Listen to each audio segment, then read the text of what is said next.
All right, as promised, author of Cosmopolitics on Substack, Elise Labott, and President Emeritus of the Council on Foreign Relations, and author of the weekly Substack newsletter, Home and Away, Richard Haass. I know you guys were watching. I watched you, Richard, react in real time. I've seen the notes from you, Elise. Richard, as I was listening to it, I have to say, I just couldn't imagine how any leader could then feel like they could continue to work with this American president, not because he was so insulting to them, but because the public that they represent, I imagine, was also very insulted by the president of the United States. Well, Katie, I guess I'd put it this way. I think Europeans will find ways to continue to work with this president and this administration where and how they can. It'll be more limited than it's been historically. It'll be, shall we say, filled with friction. Steps backward along with steps forward, almost like the Ukraine negotiations or something like that. But I also think the larger message, and you saw it in Prime Minister Carney's speech, is that they understand that one chapter is essentially ended, and going forward, they're going to have to look to themselves and one another a lot more rather than looking to Washington for their economic and military security. And I think ultimately that's what this will be remembered for, that this is the end of one chapter and the beginning of a new chapter yet to be defined in transatlantic relations. You called it a rupture. What does that mean for us? What does that mean for Americans to have a rupture with NATO? Well, for us, what a rupture means that essentially neither side can assume that the other side will be there for it. And whether it's militarily to do certain things, so it means the Article 5 commitment at the heart of NATO. I don't believe, say, the Europeans can assume that that would necessarily be activated if Russia were to do certain things. We can't assume they would work with us on Ukraine or maybe on various export controls or sanctions vis-a-vis China or something in the Middle East about Iran and so on and so on. What it suggests to me is a kind of recognition that strategically we're really no longer on the same page. We don't see things the same way.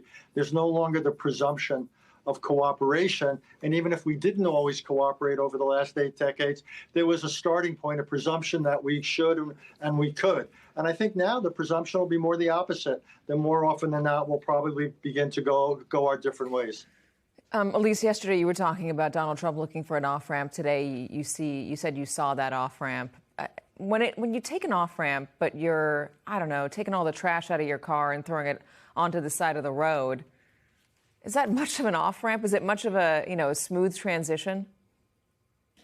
No, I mean, as Richard said, they can maybe get through this. They've had other crises before with, Trump talking about the NATO burden sharing or with Ukraine. And every time they sigh a breath of relief and then brace themselves for the next one. And so that's why, as Richard said, they'll find ways to work with the president, or with the United States, but they're going to start going it by themselves. I think the alliance changes. One of the things about the NATO alliance was, yes, they had similar interests, national interests and strategic interests, but they had similar values. And so NATO becomes like an alliance that's not based on values.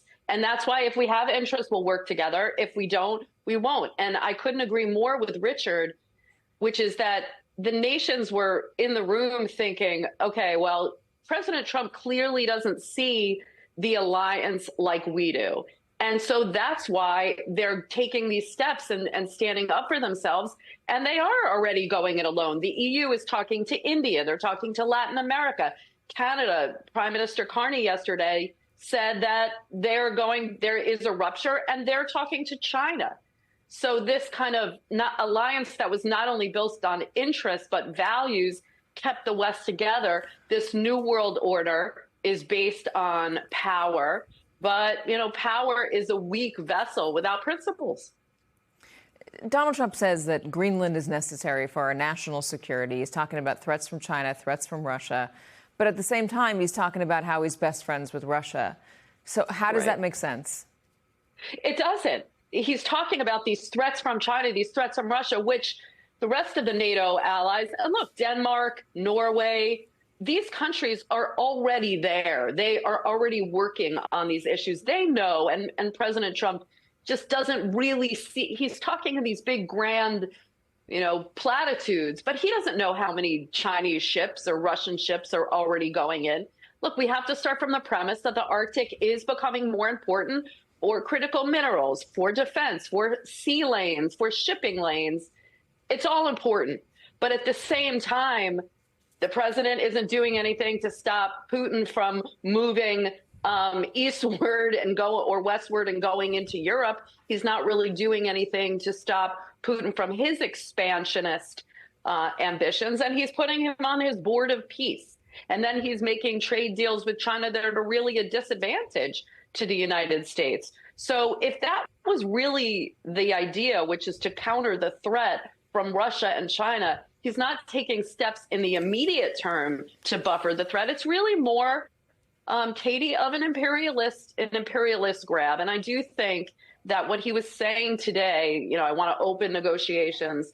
He's looking for an off-ramp. He's looking at the markets. He's hearing from Republicans to say, end this. And he'll find a way for some kind of deal that allows him to claim victory, that he refocused NATO and Europe on the crushing threat and allows him to pivot to something else. We're not talking about Iran. He's quietly moving aircraft carriers to the Gulf. So I think this Greenland thing has a shelf life, and we'll be talking about something else next week. It's just gosh. Okay, maybe. Let me talk about NATO just for one more second, Richard. In terms of the strength of NATO, there are questions now whether the U.S. would come to the defense of the NATO alliance if Vladimir Putin were to push in some other way. Hasn't that already happened? I mean, NATO has not fully stood up for itself. Russian drones have crashed on NATO territories, and nothing's happened. Fair enough. So again, I think this didn't cause this, shall we say, crisis. It accentuated it. It underscored it. So in that sense, it's nothing new.